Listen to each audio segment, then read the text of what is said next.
Donald Trump ने जब से अमेरिका की कमान संभाली है, तब से ही उनकी कई पॉलिसीज में बदलाव हुआ है, जिसका असर दुनिया के कई ममालिक पर पड़ा है।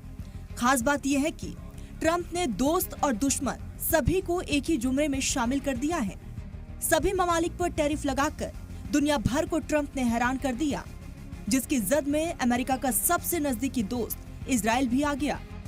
इजराइल पर भी 17% टैरिफ लगाने का ऐलान किया गया।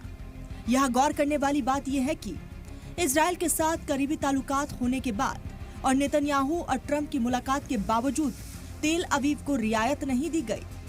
वहीं अब ईरान को लेकर बड़ी खबर सामने आई है। ओमान की राजधानी मस्कट में अमेरिका और ईरान के मुशीरों के बीच न्यूक्लियर मामलों पर बातचीत हुई। इसके बाद व्हाइट हाउस की तरफ से बयान जारी किया गया, जिस पर सबकी निगाहें थम गई।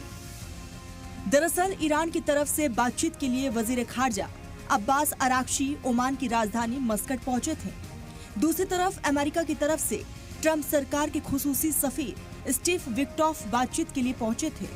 ईरान के न्यूक्लियर प्रोग्राम पर इतनी बेहतर तरीके से बातचीत हुई है कि दोनों फरीक ने इसे अगले हफ्ते भी जारी रखने का ऐलान किया है।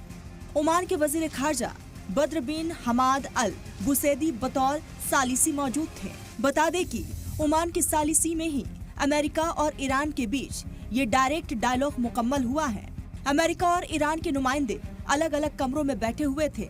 ओमान के वजीर खारजा दोनों का पैगाम एक दूसरे तक पहुंचाने का काम कर रहे थे। दरअसल अमेरिका और ईरान के बीच अक्सर ही तल्ख लहजे में बात होती रही है। तेहरान के न्यूक्लियर प्रोग्राम पर सालों से बातचीत चल रही है। ईरान को न्यूक्लियर हथियार बनाने से रोका जा सके, इस कोशिश के साथ अमेरिका ईरान पर पाबंदियां भी आयत करता रहता है। हालांकि आज तक उस पर कभी भी कामयाबी नहीं मिल पाई है और न्यूक्लियर समेत दूसरे हाईटेक हथियारों में ईरान दुनिया भर में अपना रसूख कायम कर रहा है। ट्रंप ने इतिहाद संभालने के बाद ईरान के न्यूक्लियर प्रोग्राम पर फिर से इत्तफाके बनाने की कोशिश शुरू की है। ओमान की बातचीत उसी का नतीजा है। विक्टॉफ और अराक्ची के बीच बातचीत के बाद व्हाइट हाउस की तरफ से बयान जारी किया गया।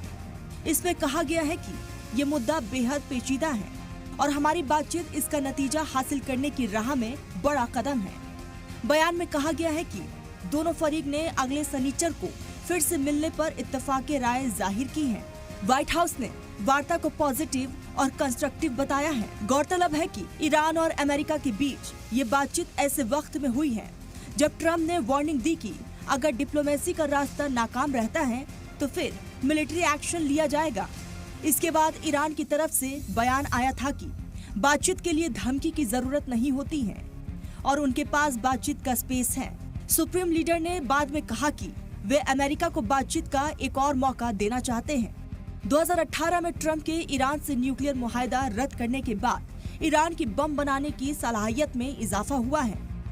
इंटरनेशनल न्यूक्लियर एनर्जी एजेंसी के मुताबिक ईरान ने 60% प्योर 275 किलो यूरेनियम बना लिया है।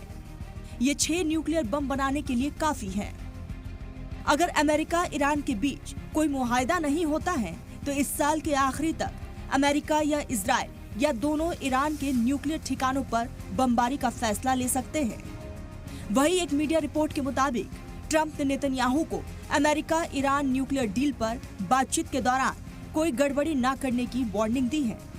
इजराइल ने अक्टूबर में ईरानी मिसाइल हमले के जवाब में उसके एयर डिफेंस नेटवर्क को तबाह कर दिया था। ईरान वेस्ट एशिया का अहम मुल्क है। ऐसे में वेस्ट एशिया में तेहरान का रोल काफी अहम है। इजराइल हमेशा से ये मानता रहा है कि हमास और हिजबुल्लाह जैसी तंजीमों को ईरान की पूरी हिमायत हासिल है। उधर अमेरिका और इजराइल की दोस्ती भी जगजाहिर है। इस तरह अमेरिका भी इस इलाके में बदउमनी के लिए ईरान को जिम्मेदार ठहराता है। यहाँ तक कि वॉशिंगटन ने तेहरान पर कई तरह के सख्त पाबंदियां भी लगा रखी है। ट्रंप के इख्तिदार संभालने के बाद अब एक बार फिर से ईरान के न्यूक्लियर प्रोग्राम को लेकर बातचीत शुरू की गई है। ओमान में बातचीत के बाद अमेरिका ने जिस तरह से रिएक्शन दिया वो ईरान के तई काफी नरम है, लेकिन इससे इंडस्ट्रियल फ्रंट इजराइल कितना खुश हुआ होगा ये बताना मुश्किल है। ब्यूरो रिपोर्ट, सलाम टीवी।